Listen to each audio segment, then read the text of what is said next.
How do you button shirts? You button from the top down or the bottom up? I don't know. So I just got back from seeing The Wolfman. Uh, I'd been very excited for it because the director who directed this, he also did that really good Invisible Man movie back in 2020. Well, mileage may vary, but I really liked it. And when I heard that he was doing The Wolfman, I'm on board. You know, we just had Nosferatu, so like we got vampires. Let's get Wolfmen back into this. So I just saw The Wolfman, and after seeing the critical reception, like it's got splatty tomato. I saw that like the day before I was gonna go see it. I'm like, oh no, splatty tomato. Critics aren't liking it. I wonder what happened, and I don't know. Like I legitimately don't agree with like I guess a majority of critics on this one, because I think at very least this is above par or below par. I guess that's better in golf. I don't know. It's better than par when it comes to what you'd expect out of a Wolfman movie. Because it kind of does everything that you want it to do. The only thing I could see being a negative for most people is that it's kind of a slow burn, and I guess the Wolfman design itself isn't like very traditionally woofy. Like it does look a little it on a scale from wolf to human, it's definitely closer to human than it is to wolf. You know? So I can see how some people would be a little turned off on that. It looks like kind of like a post-apocalyptic mutant zombie-like thing almost, just with more hair. It does have wolf-like features, and they I don't understand the marketing on this. Maybe it was just to, get people in, but they showed off the look of the creature on social media like I think a couple weeks ago or something. And one thing I really liked about Nosferatu was that they really, really concealed how Bill Skarsgård looked as Orlok until you're actually sitting your ass down in the theater when it comes to the marketing. But the Wolfman, they showed it off in the trailer for like a brief moment as kind of like a jump scare. Yeah, Jesus, my tongue. A jump scare sort of sting at the end of the trailer, and they just flat out showed it on social media. So I mean, if you want to see what the Wolfman looks like, you can find the Wolfman. I'm not going to show it here because I'm the kind of person I like to go in like as fresh as possible when it comes to movies. I didn't look up what the Wolfman looked like. I didn't look up that image. And when I started to see that it was like a splatty tomato, my hopes dropped a bit, and maybe that helped because I can deal with a slow burn movie. It's less about, you know, the Wolfman prowling and hunting. There is some of that, but it's more like a character study on what happens when somebody loses their mind, like loses themselves. And I really thought that like the movie did that part very well. But it's a very slow burn as the lycanthropy starts to kind of take over. And you start to see this guy become more and more monstrous, begin to distance himself more and more from his family, just because through the perspective that they give you on the things that he's seeing and perceiving and sensing, they almost start to become like more alien in shape through his eyes, as he is becoming more and more monstrous in form as the movie goes on. But they play with it really well. This movie, funny enough, it starts off in a way that I feel like it's going to be kind of bleak, but it actually has a lot of heart to it. I don't want to get into spoilers yet, but there's like an emotional core to this movie that I think is actually pretty good. The performances all around, I think, were solid. Some of the character choices throughout the movie will leave you going like, really, you're going to do that right now? But you can kind of see why in a panicked state they might do something like that. It's just one of those in the moment, in the theater, you're going, no, don't do that. Do this instead. There's a few things like that. But overall, I really enjoyed this one. As a, monster movie, it does everything that I want from a movie called The Wolfman. Like, I'm really happy they gave it to this guy. Like, if the Tom Cruise Mummy movie did one thing very successfully, it killed Universal's idea of doing a dark universe. So instead, they're just like, screw it, give it to Blumhouse. Blumhouse, like, all right, we'll give it to this director. And this guy, so far, he's hit both times. Do I think The Invisible Man is better overall? Probably. I think it is a better movie overall, but he does such a good job of capturing tension. If you're not a fan of jump scares, I don't think there are too many in this, but there are a lot of situations in this movie where you're just sitting there waiting for one to happen. Uh, just the tight framing of a lot of shots, like it feels very claustrophobic.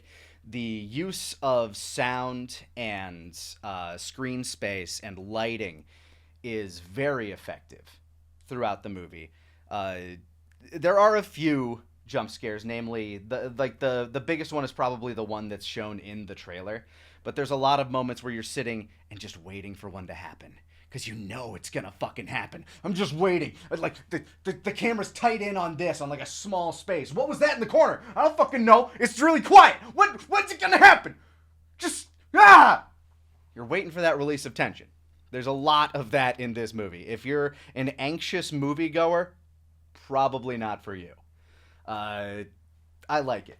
I liked it overall. I felt it did exactly what it needed to do, and probably a little bit more.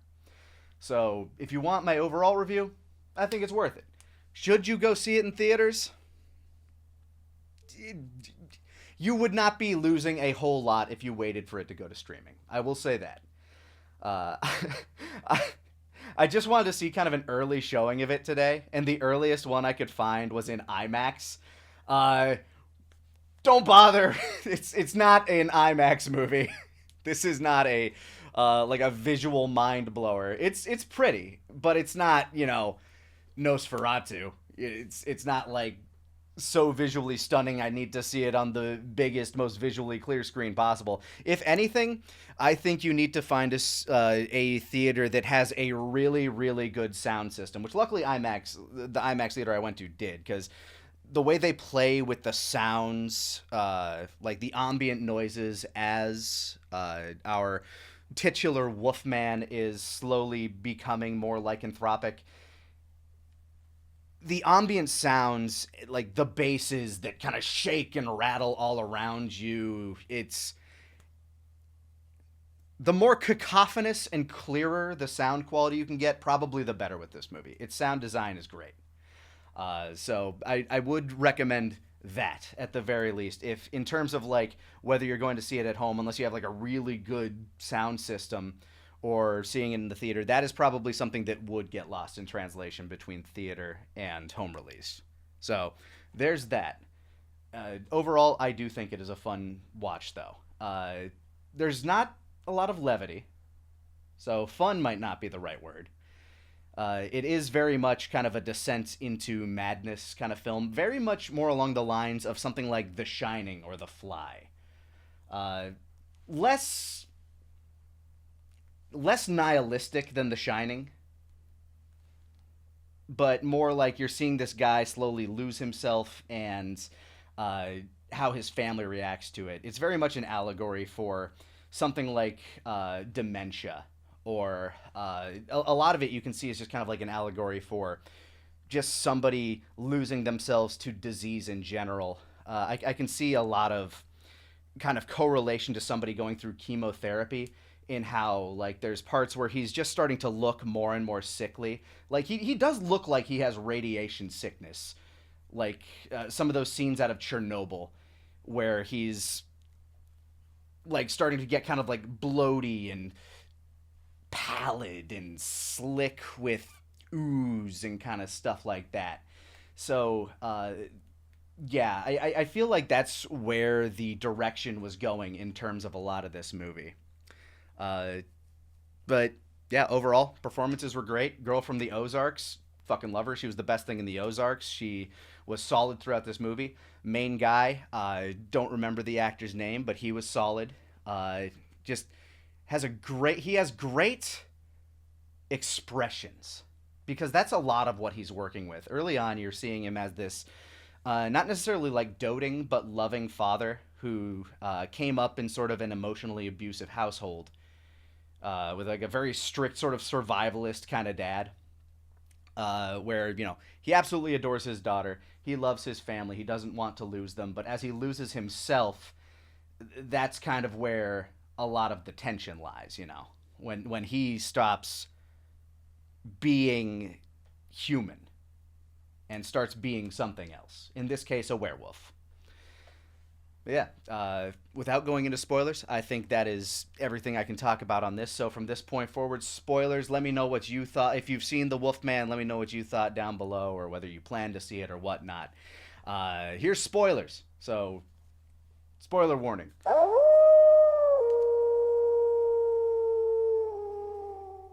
I don't know if I have a screen for that or not. I'm just kind of doing this shit as I go. But yeah, spoilers wise, honestly, there's not a whole lot to spoil with this movie, but there is more than one Wolfman, and I mean, obviously, otherwise, how would the guy get lycanthropy?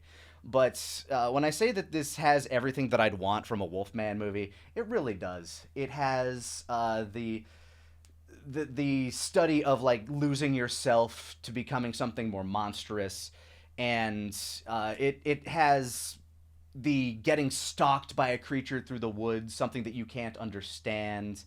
It has like it's family drama, which is kind of the core concept of this, because our main character, his dad was a survivalist living out in like the middle of nowhere, Oregon, and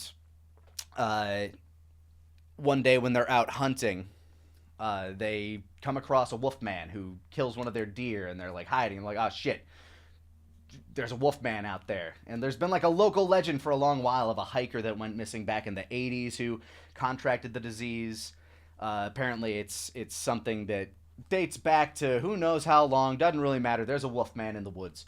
And so the dad basically makes it his mission to hunt down this werewolf in order to protect his son. That's the reasoning he gives. But this turns him into something that's incredibly militant and toxic. So his son eventually runs away, and 30 some years later, dad's dead.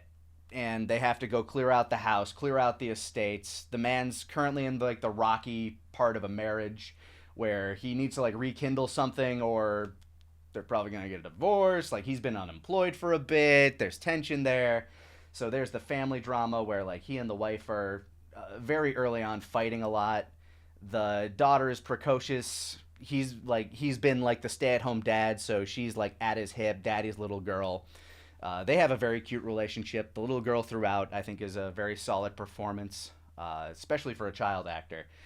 And as he starts losing more and more of his humanity, because lo and behold, while on their way to the place, they get attacked by the werewolf, and he gets scratched, and the audience knows what that means. Family doesn't know what that means. He starts becoming a werewolf. If I had like any qualms, I think the lycanthropy takes on really fast. Like, this entire movie takes place throughout the course, the entire events of the real story take place throughout the events of, I guess, like a series of like 10 hours. Like, he's full werewolf by the end. Like, he's full on werewolf by the end of the movie, which takes place, it's over one night that he just kind of goes full feral. And you just kind of got to accept that. If you're not ready for like something like that, you guys suspend your disbelief when it comes to the werewolf. Which kind of leads into the fact that there is like a lot with the werewolf mythology that this kind of drops. It doesn't need the full moon, just needs the disease. He's just becoming a feral rabid man. Doesn't need silver bullets or anything like that. This is not a magic hex. This is just some weird biological mutating disease is how the movie treats it. And I'm fine with that. If you're a werewolf purist, then your results may vary. Yeah. But we do get the werewolf on werewolf fight. We do get that, which I like. Because what ends up happening is the man, at his core, still loves his family. Uh, we see as his perspective, like from his perspective, everything's like more vibrant. He can see in the dark a lot better. And he starts to not be able to understand what they're saying. They start talking like Charlie Brown adults, like Charlie, where like every now and again he'll hear a word. It's like that scene from Frasier where they're talking and the dog's just looking at them, blah blah blah blah blah blah blah. Eddie, blah blah blah blah blah blah. It's a lot like that. He'll pick up on keywords. Like there's this moment when his daughter is just kind of pleading with him, saying like, uh, the, the director does like a very good job of like using, I don't know if it's like a dolly or a gimbal, but from switching from one perspective to the other, it'll be like the daughter saying like, "Please, Daddy, I love you. Stay like, just don't worry, Daddy. Everything's gonna be okay." And the camera will kind of tilt and pan over. The lights will shift, and the sound will start to mute and mold. And you'll see her like, "I love you, I love you." Where he'll pick up like certain words, and then it'll cut back to the other perspective, because that's that little last bit of humanity that he's holding on to. It does that very well, but eventually it stops showing his perspective. Like once he's gone full werewolf, it kind of stops showing his perspective and starts taking more of the perspective of the wife, when it becomes a, is he or isn't he dangerous? Because we've seen throughout at this point that he's like, the wound on his arm, he's been like gnawing at it, itching at it, ripping open the flesh to make it like, to kind of like alleviate some of that itchy sting that he's feeling, like, like an animal. Like he'll chew off his own leg when it gets trapped in something, like a rabid beast. But as they're trying to escape the farmstead, because they're currently trapped in like the middle of nowhere, Oregon, they're still being stalked by another werewolf. It eventually, like the other werewolf comes out and it attacks, and then the dad, like a faithful dog, jumps in there and starts fighting the other werewolf. And this continues until the other werewolf is defeated. It keeps coming back. The family has to fight together, but from that point on, once that one is dead, you're at this point where, is there any of him left after he rips the throat out of this other werewolf? And it's revealed that the werewolf is in fact... Yeah, this is something that you can kind of see from a mile away if you're media literate. It is, in fact, the man's dad who went out hunting for the werewolf, making that his life mission. He eventually found it, and he got attacked. Presumably he won, because there's not an additional werewolf running out there out somewhere. But, yeah, he ends up killing his own werewolf-addled father, and I think this is the point where you kind of look at him, and he's like, will I not be able to recognize my family? Am I a danger to them? And this is the interesting point, because I felt like they dropped a really good Chekhov's gun earlier when the dad's explaining like, oh, don't eat those mushrooms. Those are death cap mushrooms. You eat those, you're going to need another liver, boy. I thought the dad was going to end up poisoning himself to save himself from like what he was becoming. But they go the route of Old Yeller, essentially, and just him waiting for somebody to shoot him. I'm sure there's an alternate cut out there where he sees his family just being terrified of him, and he runs away and he sees the mushrooms and he eats them and dies like a dog after eating onions or something. I don't know. But I guess they wanted that last moment of agency to go to the wife Mercy killing him. Which, I'm fine with it. I just thought, like, as soon as I saw them explaining the death cap mushrooms in the first thing, I'm like, oh, Chekhov's gun. Nope. Maybe they did that so that they wouldn't be too predictable. I don't know. Either way, I enjoyed this movie overall. I really liked it. Is it better than Nosferatu? No, not in my book. But as a movie called The Wolfman, yes, good. Definitely should have come out in October. Definitely should have released in October. No clue why it did not. I think it would have done very well. I have no idea when it's coming out now. I still don't understand why it has Splatty Tomato. but maybe I'm in the minority. Who knows? What are your thoughts? Let me know what you thought of The Wolfman, and I will keep making these as long as you keep watching. Probably. As long as I'm not a wolf man. A woo.